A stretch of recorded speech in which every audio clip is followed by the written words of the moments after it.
आज अवसर है कि 2 साल पूर्ण हुआ है और ये जो सपना था आदरणीय प्रधानमंत्री नरेंद्र मोदी जी का, वो पूर्वोत्तर पर नॉर्थ ईस्ट पर स्पेशल फोकस दिए हैं और उसी तरह आदरणीय गृह मंत्री अमित शाह जी ने फोकस करके असम में जितने सारे समस्याएं थे और यहाँ खास करके बोडो रीजन में जो बोडो एग्रीमेंट हो गया 2 साल पहले, उसके वजह आज ये पूरा एरिया शांतिपूर्व है और सुरक्षित है और इसके वजह आप अभी विकास देख पा रहे हैं। मोदी सरकार के जो विकास सारे देश में, जिसकी चर्चा सारी दुनिया में हो रही है, अभी आसाम में भी और बोडो इलाके में भी दिखाई दे रहा है।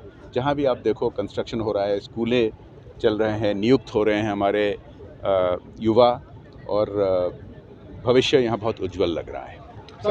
हमारे यहाँ एक अलायंस है, अलायंस बहुत अच्छी तरह से चल रहा है और इसके अलावा मैं कुछ नहीं कहना चाहूँगा। नोंथाङा सानाय सुनाय बेरामनि जेंनायाव गोग्लैदों नामा? जुदि नोंथाङा सानाय सुनाय दंब्ला जिंगासिनांगौ गैया। चिरां जिल्लानि बेंटल गेट साफागुरियाव दायो एसआइ न्यूर' थेरापि सेन्टार दंसै।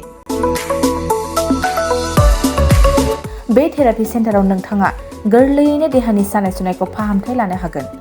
बे आथिं सानायानो जाग्रोदों, ओमफ्राय जानाया एसे सिगांनिफ्रायनो जाखादों, ओमफ्राय बिदिनो गुबुन गुबुन मुलि जाबाबायदों, ओमफ्राय हामाखै।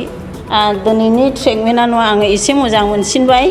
जेरै सिं सानाय, आफादावरि सानाय, मोदोम जरा सानाय, आइजोफोरनि जेंना, खर' सानाय बायदि बेरामखौ फाहामनाय जायो।